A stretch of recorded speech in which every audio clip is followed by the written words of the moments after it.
அவர்கள் கப்பர்நாகும் ஊரில் நுழைந்தார்கள். ஓய்வு நாள்களில் இயேசு தொழுகை கூடத்திற்கு சென்று கற்பித்து வந்தார்.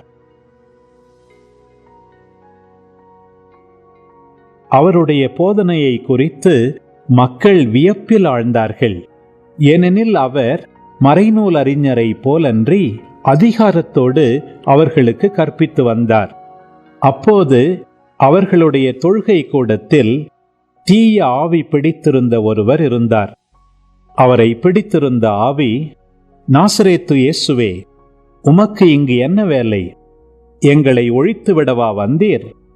நீர் யார் என எனக்கு தெரியும். நீர் கடவுளுக்கு அர்ப்பணமானவர் என்று கத்தியது. வாயை மூடு, இவரை விட்டு வெளியே போ என்று இயேசு அதனை அதட்டினார். அப்பொழுது அத்தீய ஆவி அம்மனிதருக்கு வலிப்பு உண்டாக்கி பெருங்கூச்சலிட்டு அவரை விட்டு வெளியேறிற்று. அவர்கள் அனைவரும் திகைப்புற்று, இது என்ன?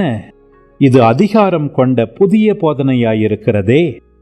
இவர் தீய ஆவிகளுக்கும் கட்டளையிடுகிறார், அவையும் இவருக்கு கீழ்ப்படுகின்றனவே என்று தங்களிடையே பேசிக்கொண்டனர்.